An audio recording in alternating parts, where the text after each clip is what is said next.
140 शब्द प्रति minute, 770 word. Start.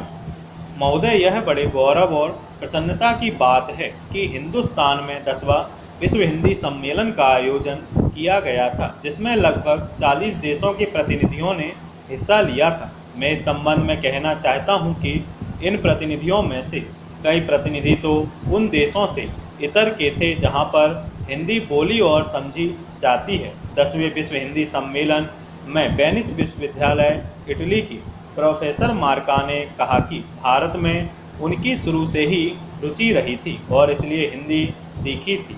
Hindi एक वैश्विक पहुंच रखती है। साथ ही कहा कि दूसरी भाषाओं के चक्कर में अपनी मातृभाषा को भूल जाना ठीक नहीं है। चीन के प्रतिनिधि ने धारा प्रवाह हिंदी में अपनी बात रखते हुए कहा, हिंदी दुनिया की बड़ी भाषा है और इसका लगातार विकास हो रहा है। इस सम्मेलन में स्वीडन के एक प्रतिनिधि ने कहा था कि हिंदी बहुत समृद्ध भाषा है, लेकिन इसमें अन्य भाषाओं के समृद्ध शब्दों को समाहित करके और समृद्ध बनाना चाहिए। इस सम्मेलन में पोलैंड वार्सा विश्वविद्यालय के एक प्रोफेसर ने प्रधानमंत्री द्वारा कही गई बातों को दोहराते हुए अपनी सहमति व्यक्त की थी कि हिंदी भाषा के अंदर दूसरी भाषाओं के उपयोगी शब्दों को समाहित करना चाहिए। एक प्रतिनिधि ने कहा कि मैं महात्मा गांधी के विचारों से प्रेरित होता रहा हूं, इसलिए उनको जानने के लिए उन्होंने हिंदी सीखी। आजकल हमारे यहाँ हिंदी और हिंदी की फिल्में बहुत लोकप्रिय हो रही हैं। विश्व हिंदी सम्मेलन में विदेश नीति विषय पर एक समानांतर सत्र का आयोजन किया गया था, जिसमें विशेषज्ञों द्वारा जोर देते हुए कहा कि विदेश नीति में इसका अधिक से अधिक प्रयोग किया जाना चाहिए। एक वरिष्ठ पत्रकार ने प्रशंसा करते हुए कहा था कि विदेश मंत्रालय में बीते 1 वर्ष से हिंदी का प्रयोग काफ़ी बढ़ रहा है। अब विदेश मंत्रालय में मौलिक हिंदी का लेखन होने लगा है।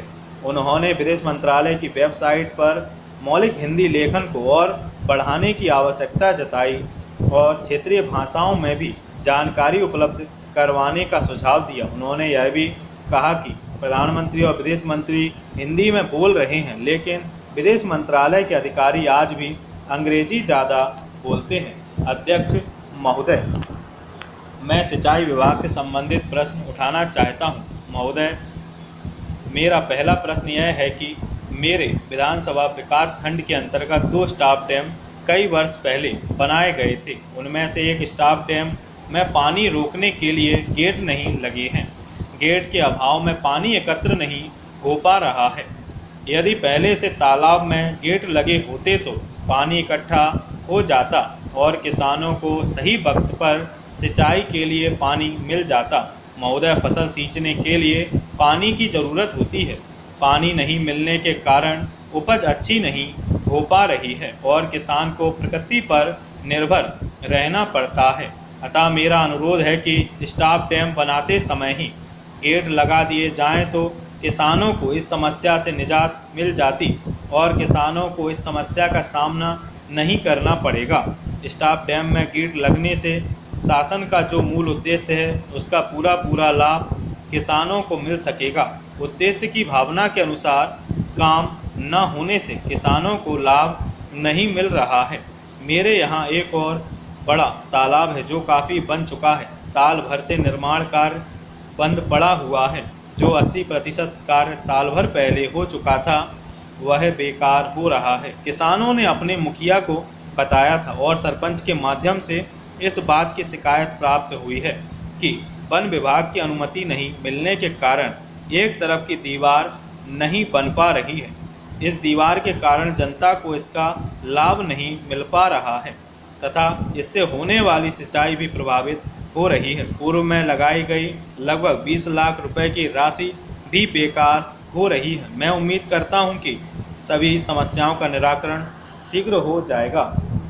उपाध्यक्ष महोदय, अब मैं आपसे अगला प्रश्न करूंगा कि मेरे जिले के रेत खदानों की किस्त कतिपय लोगों की मेहरबानी और मिली भगत से जमा नहीं की गई है।